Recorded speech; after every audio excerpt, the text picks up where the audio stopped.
Nah, kenapa sekarang banyak orang berdebat tentang Quran dan nyuwun sewu sampai pada level gontok-gontokan ekstrim?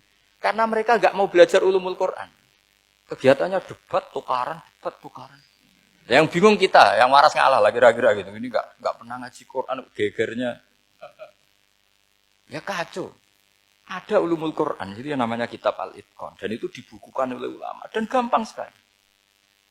Pernah ya Sayyidina Umar ketika Futuhat, beliau sudah Futuhat itu mengalahkan musuh-musuh Islam yang memusuhi Islam. Perlu dicatat, musuh-musuh Islam yang memusuhi Islam. Karena kalau yang tidak memusuhi Islam nggak boleh dimusuhi juga. Ya. Singkat cerita ditanya, kenapa kita tidak tasakuran besar-besaran, kita kan sudah menang. Padahal disambut sedemikian rupa. Jawabnya Umar apa? Inna wa ta'ala qad ayyara qauman faqala adhabtum thayyibatikum fi hayatikumud dunya wastamta'tum biha. Allah itu mengkritik kelompok kaum yang dalam hidupnya itu foya-foya. Maka saya akan mengurangi foya-foya itu supaya saya menyisakan jatah foya-foya saya sampai di surga. Nanti orang kafir ketika dimasukkan neraka di antara taubehnya Allah. Taubeh itu ya semacam kayak disalahkan gitu. Adhabtum thayyibatikum fi hayatikumud dunya. Jatah-jatah kenikmatan kamu, salah kamu habiskan di dunia.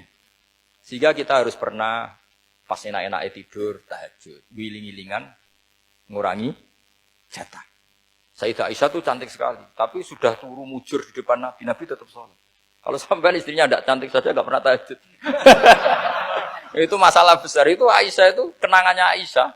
Saya ini kurang cantiknya. Sampai Nabi kalau sholat digoda tidur di depannya, masyhur. Wa ana muqtaridhatun, saya tidur malang di depan Nabi. Nabi kalau berdiri sikilnya aku tak dojorno, kalau Nabi mau sujud tak ingkretno. Nabi terus saja tahajud. Dan saya yakin itu sunnah, tidak ada yang niru itu. Aisyah loh, bukan yang Saudah, Aisyah. Di semua riwayat itu, kalau Saudah kan mungkin, wah pantesan Saudah kan gitu. Ini Aisyah. Terus ada cerita lagi, betapa Rasulullah memang Nabi betul. Aisyah itu istrinya paling cantik. Kan yang nyanyi cantik itu hanya Aisyah, Zainab sama Sofia. Kira-kira rivalnya itu. Yang rivalnya itu, kira-kira. Ya sebagian ya cantik tapi enggak sekelas ini. Rasulullah itu malam-malam keluar. Terus pikiran Aisyah, pasti ke sebagian rival saya. Doroh itu maru kalau coba. Dibuntuti sama Aisyah. Nabi enggak tahu kalau dibuntuti Aisyah. Ini hadis riwayat doa masuk kuburan. Maka, jadi hadis itu ya unik. Kalau enggak di tangan ulama itu jadi kacau. Babu doa li ahlil kubur. Bab mendoakan ahli kubur itu babnya itu tentang cemburu. Walhasil karena Nabi keluar, wah ini mesti itu enggak benar ini. Paling ke Sofia atau ke ya pokoknya Zainab, pokoknya yang cantik-cantik. Ditututi sama siapa Aisyah. Nabi enggak tahu hal itu. Ternyata Nabi itu kebaki itu. Assalamualaikum warahmatullahi mu'minin wa inna insyaallah bikum lahikun. Jadi barokahnya cemburu, hadis itu ada rawinya. Oh, ternyata ke kuburan toh. Itu sampai pulang, jadi hadis itu diriwayatkan Aisyah. Ghirtu itu cemburu, saya ini cemburu sama Nabi. Malam-malam keluar, tak tututi juga mau kuburan. Lah, sahabatnya tanya, muridnya Aisyah, lalu baca apa? Assalamualaikum warahmatullahi mu'minin wa inna insyaallah bikum lahikun. Kalau sampean kan enggak, dibuntuti tok bar tenan. Mesti barbaran. Jadi ini penting saya utarakan. Jadi cobalah ulumul Quran dikaji secara baik. Insya Allah nanti maknani Quran itu mudah sekali. Karena memang sesuatu itu harus ada ilmu. Ya sesuatu itu harus ada ilmu. Banyak ulama itu nangis karena mudah memahami rahmat Allah. Abu Yazid Al-Bustami itu jadi wali bukan karena banyak wiridannya, enggak. Dia setiap makan itu memuji begini, ya Allah, engkau itu tidak butuh saya, tapi kenapa ngasih makan saya? Kalau majikan ngasih makan karyawannya kan supaya mau kerja. Semua kebaikan manusia itu pasti ada imbalannya. Tapi engkau itu tidak butuh apa-apa, kenapa ngasih nikmat kepada manusia padahal engkau tidak butuh? Itu kan aneh betul. Kalau apapun ikhlasnya orang, kalau ngasih itu kan ada maunya. Meskipun sudah bilang ikhlas. Oh sudah, tapi kalau Allah itu tidak butuh. Misalnya ada orang nyumbang masjid ikhlas, tetap di hatinya, benak Jumatan Pak Quran yang dindi, tetap ada kepentingannya. Tapi kalau Allah, sehingga cara mensifati Allah itu luar biasa. Makanya orang jadi wali itu diantara kata Rasulullah, Inna woha la yardo anil abdi idza akalal aklah fa yahmaduhu 'alaiha aw yashruba syarba fa yahmaduhu 'alaiha. Allah itu sangat ridho. Orang jadi wali itu kan diridani Allah. Allah itu sangat ridho kalau seseorang makan kemudian dia muji Allah. Coba apa hebatnya Donald Trump kalau enggak makan ya lemes mati. Apa hebatnya presiden seluruh dunia kalau enggak makan ya lemes mati. Orang yang katanya paling top di dunia, itu nak gak makan kangkung nyatanya ya lemes. Hebatnya di mana, Pak? Yang kita puji-puji hebat, ternyata kalau nggak makan itu lemes. Pak Rektor nggak makan lemes, apalagi Pak Onel nggak makan lemes. Hebatnya apa coba? Nah, terus kelihatan wa khuliqal insanu dhaifa. Makanya ketika Allah mengingatkan orang yang menyembah Isa, Allah hanya menghentikan gini, kana yakulani to'am. Isa dan ibunya itu makan. Maksudnya kalau nggak makan itu ya lemes.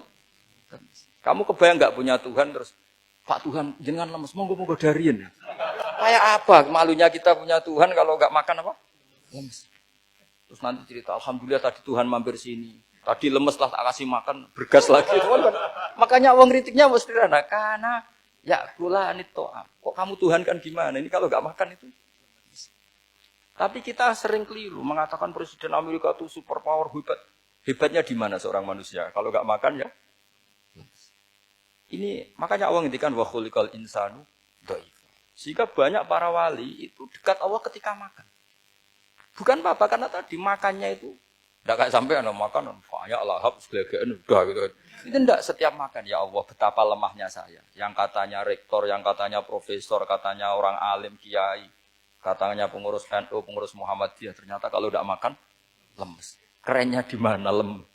Sehingga terus tawadu, terus macam-macam. Jadi ini penting. Jadi Allah mengingatkan manusia itu dengan makan tadi. Makanya Nabi Rasulullah ngendikan Allah itu sangat ridho seseorang yang setiap makan muji Allah. Tapi sekarang orang makan itu banyak yang enggak menjiwai. Karena ada aturannya sebetulnya, ngunyahnya sampai sekian kali. Ya, tapi sekarang kan sudah ada seperti itu. Makanya sekarang wali sudah enggak banyak. Pendaftarnya juga sudah ada banyak. Apalagi orang-orang intelek itu sudah agak tertarik daftar wali. Memangnya kalau sudah jadi wali dapat uang, malah repot lagi kalau seperti itu.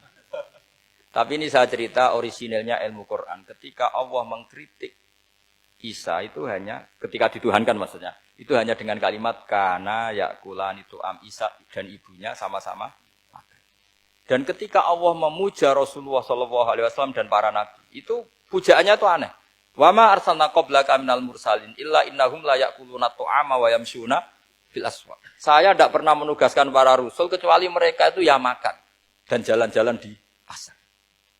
Saya sampai sekarang hampir tiap minggu itu jalan-jalan ke pasar sama anak saya. Meskipun saya di Rembang gitu kayak gede itu, tetap biasa saya jalan-jalan ke pasar. Karena apa? Kata Rasulullah Muhammad, Isa itu sampai dituhankan itu gara-gara jarang makan. Terus orang memitoskan macam-macam. Rasulullah itu kalau makan itu di depan umum, sering di luar rumah. Supaya kelihatan kalau beliau itu manusia. Jadi makannya Nabi adalah nafyun li uluhiyati.